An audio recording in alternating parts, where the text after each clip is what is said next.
Chapter 6. D'Artagnan in his 40th year. Years have elapsed, many events have happened, alas.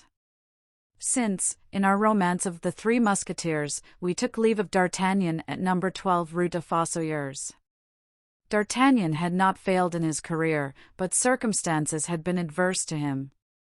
So long as he was surrounded by his friends, he retained his youth and the poetry of his character. He was one of those fine, ingenuous natures which assimilate themselves easily to the dispositions of others. Athos imparted to him his greatness of soul, Porthos his enthusiasm, Aramis his elegance. Had D'Artagnan continued his intimacy with these three men, he would have become a superior character. Athos was the first to leave him, in order that he might retire to a little property he had inherited near Blois, Porthos, the second, to marry an attorney's wife, and lastly, Aramis, the third, to take orders and become an abbé. From that day D'Artagnan felt lonely and powerless, without courage to pursue a career in which he could only distinguish himself on condition that each of his three companions should endow him with one of the gifts each had received from heaven. Notwithstanding his commission in the Musketeers, D'Artagnan felt completely solitary. For a time the delightful remembrance of Madame Bonancieux left on his character a certain poetic tinge, perishable indeed, for like all other recollections in this world, these impressions were, by degrees, effaced. A garrison life is fatal even to the most aristocratic organization, and imperceptibly, D'Artagnan, always in the camp, always on horseback, always in garrison, became, I know not how in the present age one would express it, a typical trooper. His early refinement of character was not only not lost, it grew even greater than ever, but it was now applied to the little, instead of to the great things of life, to the martial condition of the soldier, comprised under the head of a good lodging, a rich table, a congenial hostess. These important advantages D'Artagnan found to his own taste in the Rue Tiquetonne at the sign of the Roe. From the time D'Artagnan took quarters in that hotel, the mistress of the house, a pretty and fresh-looking Flemish woman, 25 or 26 years old, had been singularly interested in him, and after certain love passages, much obstructed by an inconvenient husband to whom a dozen times D'Artagnan had made a pretence of passing a sword through his body, that husband had disappeared one fine morning, after furtively selling certain choice lots of wine, carrying away with him money and jewels. He was thought to be dead. His wife, especially, who cherished the pleasing idea that she was a widow, stoutly maintained that death had taken him. Therefore, after the connection had continued 3 years, carefully fostered by D'Artagnan, who found his bed and his mistress more agreeable every year, each doing credit to the other, the mistress conceived the extraordinary desire of becoming a wife and proposed to D'Artagnan that he should marry her. "Ah, fie!" D'Artagnan replied. "Bigamy, my dear! Come now, you don't really wish it?" "But he is dead, I am sure of it. He was a very contrary fellow, and might come back on purpose to have us hanged." "All right, if he comes back you will kill him, you are so skillful and so brave." "Peste! My darling! Another way of getting hanged. So you refuse my request?" "To be sure I do," furiously. The pretty landlady was desolate. She would have taken D'Artagnan not only as her husband, but as her god, he was so handsome and had so fierce a moustache. Then along toward the 4th year came the expedition of Franche-Comté. D'Artagnan was assigned to it and made his preparations to depart. There were then great griefs, tears without end and solemn promises to remain faithful, all of course on the part of the hostess. D'Artagnan was too grand to promise anything, he purposed only to do all that he could to increase the glory of his name. As to that, we know D'Artagnan's courage. He exposed himself freely to danger, and while charging at the head of his company he received a ball through the chest which laid him prostrate on the field of battle. He had been seen falling from his horse, and had not been seen to rise. Everyone, therefore, believed him to be dead, especially those to whom his death would give promotion. One believes readily what he wishes to believe. Now in the army, from the division generals who desire the death of the general-in-chief, to the soldiers who desire the death of the corporals, all desire someone's death. But D'Artagnan was not a man to let himself be killed like that. After he had remained through the heat of the day unconscious on the battlefield, the cool freshness of the night brought him to himself. He gained a village, knocked at the door of the finest house, and was received as the wounded are always and everywhere received in France. He was petted, tended, cured, and one fine morning, in better health than ever before, he set out for France. Once in France, he turned his course toward Paris, and reaching Paris, went straight to Rue Tiquetonne. But D'Artagnan found in his chamber the personal equipment of a man, complete, except for the sword, arranged along the wall. "He has returned," said he. "So much the worse, and so much the better." It need not be said that D'Artagnan was still thinking of the husband. He made inquiries and discovered that the servants were new and that the mistress had gone for a walk alone. Asked D'Artagnan. "With Monsieur." "Monsieur has returned, then?" "Of course," naively replied the servant. "If I had any money," said D'Artagnan to himself, "I would go away, but I have none. I must stay and follow the advice of my hostess, while thwarting the conjugal designs of this inopportune apparition." He had just completed this monologue, which proves that in momentous circumstances nothing is more natural than the monologue, when the servant-maid, watching at the door, suddenly cried out, "Ah! See! Here is Madame returning with Monsieur." D'Artagnan looked out and at the corner of Rue Montmartre saw the hostess coming along hanging to the arm of an enormous Swiss, who tiptoed in his walk with a magnificent air which pleasantly reminded him of his old friend Porthos. "Is that Monsieur?" said D'Artagnan to himself. Oh! He has grown a good deal, it seems to me." And he sat down in the hall, choosing a conspicuous place. The hostess, as she entered, saw D'Artagnan and uttered a little cry, whereupon D'Artagnan, judging that he had been recognized, rose, ran to her, and embraced her tenderly. The Swiss, with an air of stupefaction, looked at the hostess, who turned pale. "Ah, it is you, Monsieur. What do you want of me?" she asked, in great distress. "Is Monsieur your cousin?" "Is Monsieur your brother?" said D'Artagnan, not in the slightest degree embarrassed in the role he was playing. And without waiting for her reply he threw himself into the arms of the Helvetian, who received him with great coldness. "Who is that man?" he asked. The hostess replied only by gasps. "Who is that Swiss?" asked D'Artagnan. "Monsieur is going to marry me," replied the hostess, between two gasps. "Your husband, then, is at last dead?" "How does that concern you?" replied the Swiss. "It concerns me much," said D'Artagnan, "since you cannot marry Madame without my consent, and since, asked the Swiss. "And since I do not give it," said the Musketeer. The Swiss became as purple as a peony. He wore his elegant uniform. D'Artagnan was wrapped in a sort of grey cloak. The Swiss was 6 feet high. D'Artagnan was hardly more than 5. The Swiss considered himself on his own ground and regarded D'Artagnan as an intruder.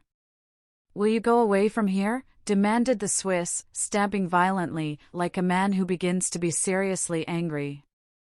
"I? By no means," said D'Artagnan. "Someone must go for help," said a lad, who could not comprehend that this little man should make a stand against that other man, who was so large. D'Artagnan, with a sudden accession of wrath, seized the lad by the ear and led him apart, with the injunction, "Stay you where you are and don't you stir, or I will pull this ear off. As for you, illustrious descendant of William Tell, you will straightway get together your clothes which are in my room and which annoy me, and go out quickly to another lodging." The Swiss began to laugh boisterously. "I go out," he said. "And why?" "Ah, very well," said D'Artagnan, "I see that you understand French. Come then, and take a turn with me, and I will explain." The hostess, who knew D'Artagnan's skill with the sword, began to weep and tear her hair. D'Artagnan turned toward her, saying, "Then send him away, madame." "Pooh," said the Swiss, who had needed a little time to take in D'Artagnan's proposal, "pooh. Who are you, in the first place, to ask me to take a turn with you?"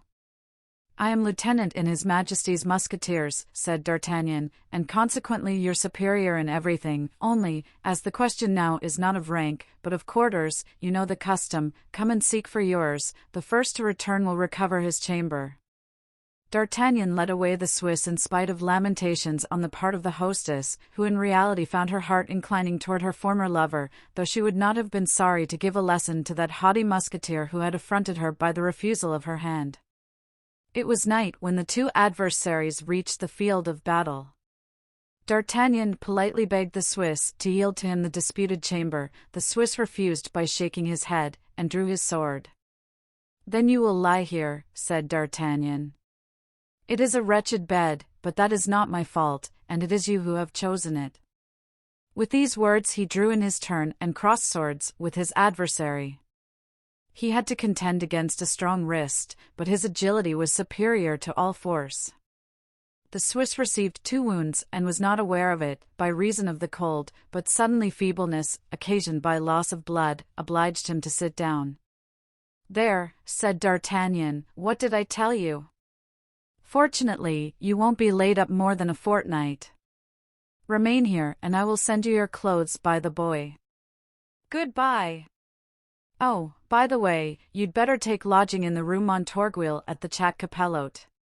You will be well fed there, if the hostess remains the same. Adieu."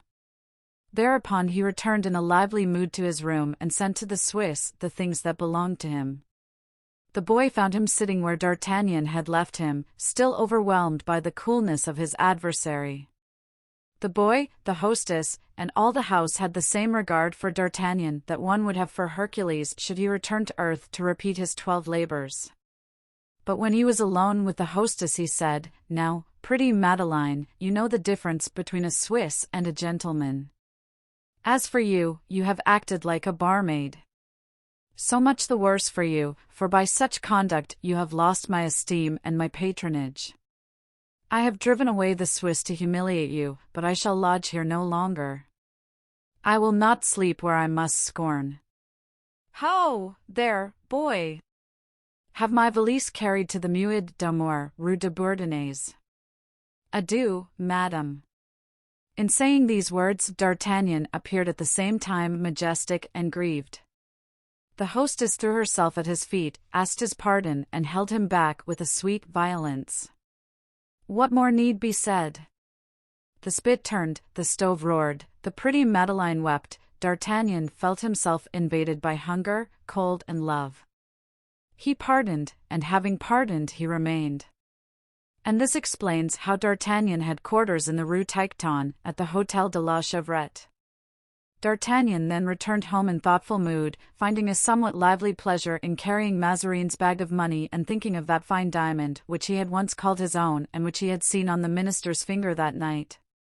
Should that diamond ever fall into my hands again, he reflected, I would turn it at once into money. I would buy with the proceeds certain lands around my father's chateau, which is a pretty place, well enough, but with no land to it at all, except a garden about the size of the Cemetery des Innocents, and I should wait in all my glory till some rich heiress, attracted by my good looks, rode along to marry me. Then I should like to have 3 sons. I should make the first a nobleman, like Athos, the second a good soldier, like Porthos, the third an excellent abbé, like Aramis. Faith! That would be a far better life than I lead now, but Monsieur Mazarin is a mean wretch, who won't dispossess himself of his diamond in my favor. On entering the Rue Tiquetonne he heard a tremendous noise, and found a dense crowd near the house. "Oh ho!" said he, "is the hotel on fire?" On approaching the Hotel of the Row he found, however, that it was in front of the next house the mob was collected. The people were shouting and running about with torches. By the light of one of these torches D'Artagnan perceived men in uniform. He asked what was going on. He was told that 20 citizens, headed by one man, had attacked a carriage which was escorted by a troop of the cardinal's bodyguard, but a reinforcement having come up, the assailants had been put to flight and the leader had taken refuge in the hotel next to his lodgings. The house was now being searched. In his youth D'Artagnan had often headed the bourgeoisie against the military, but he was cured of all those hot-headed propensities. Besides, he had the cardinal's 100 pistoles in his pocket, so he went into the hotel without a word. There he found Madeleine alarmed for his safety and anxious to tell him all the events of the evening, but he cut her short by ordering her to put his supper in his room and give him with it a bottle of good Burgundy. He took his key and candle and went upstairs to his bedroom.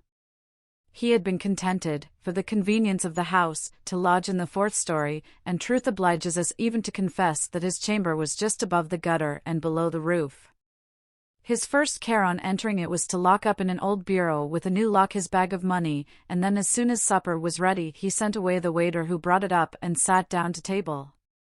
Not to reflect on what had passed, as one might fancy. No, D'Artagnan considered that things are never well done when they are not reserved to their proper time. He was hungry, he supped, he went to bed. Neither was he one of those who think that the necessary silence of the night brings counsel with it. In the night he slept, but in the morning, refreshed and calm, he was inspired with his clearest views of everything. It was long since he had any reason for his morning's inspiration, but he always slept all night long. At daybreak he awoke and took a turn around his room. In 43, he said, just before the death of the late cardinal, I received a letter from Athos.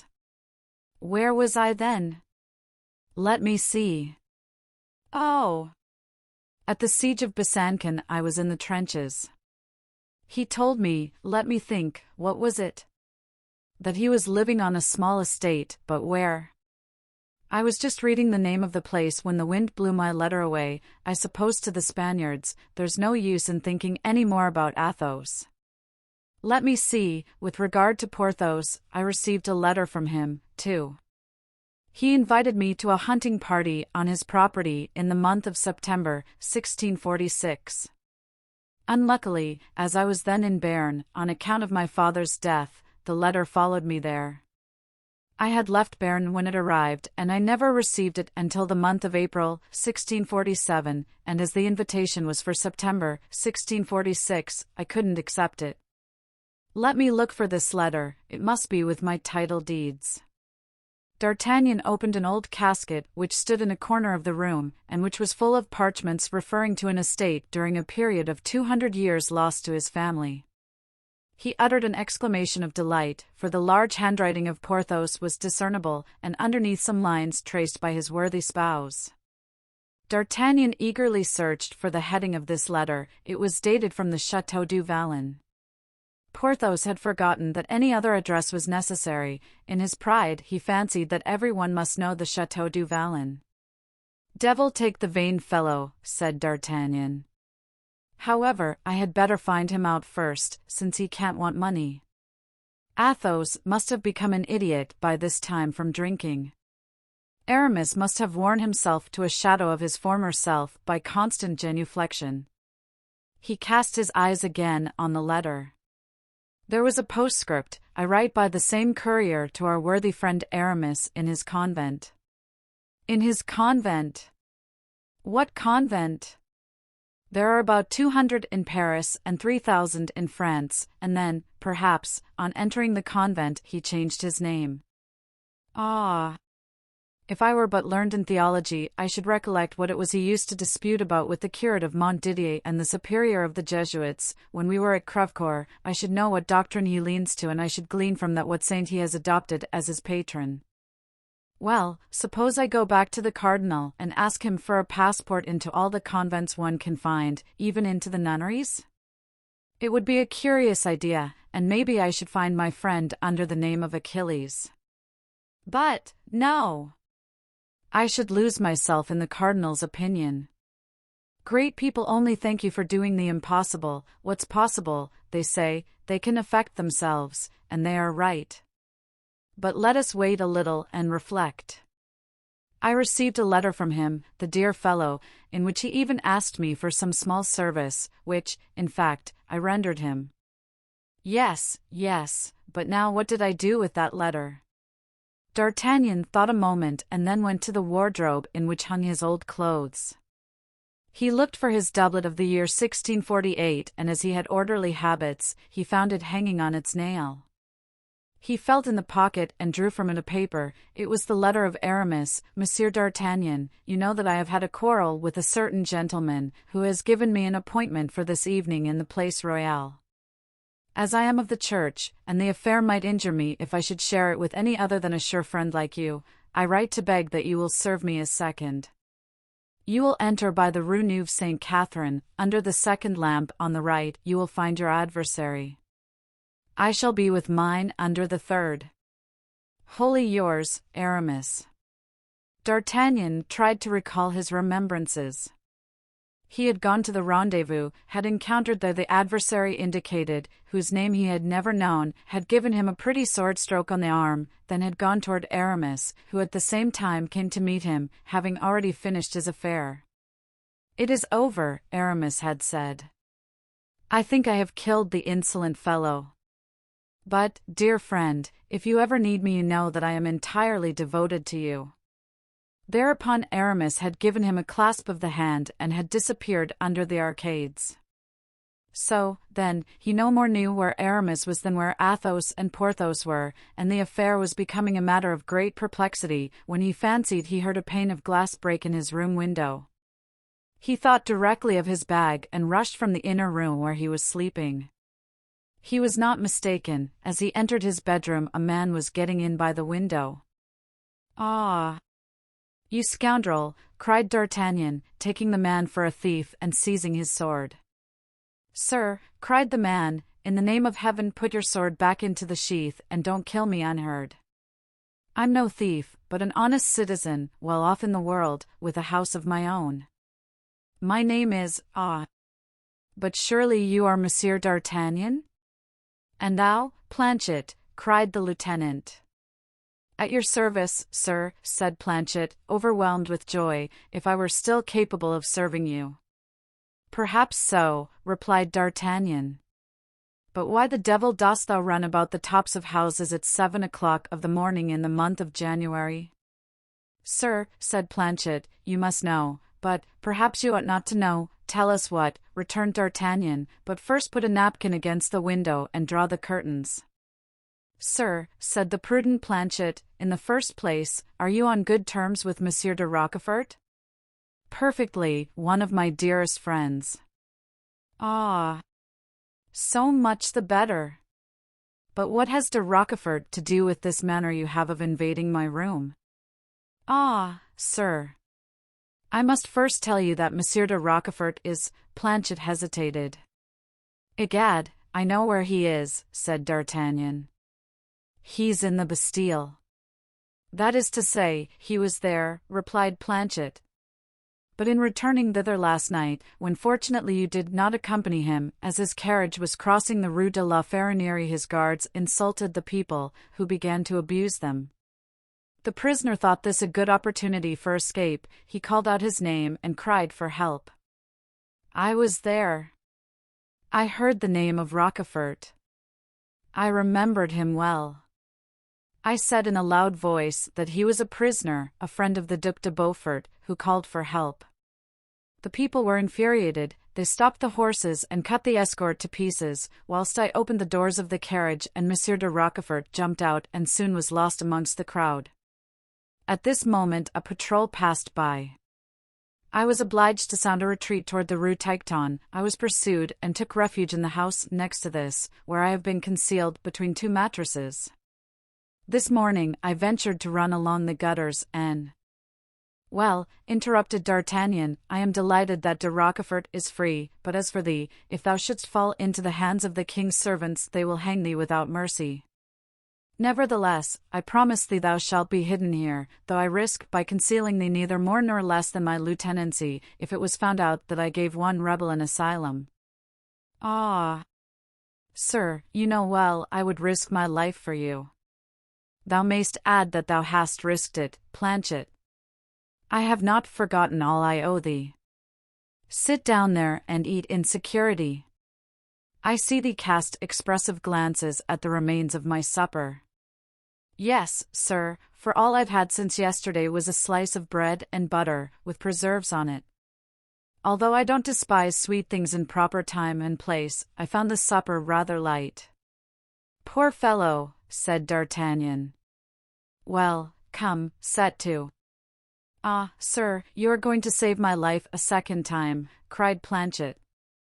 And he seated himself at the table and ate as he did in the merry days of the Rue des Fossoyeurs, whilst D'Artagnan walked to and fro and thought how he could make use of Planchet under present circumstances. While he turned this over in his mind, Planchet did his best to make up for lost time at table. At last he uttered a sigh of satisfaction and paused, as if he had partially appeased his hunger.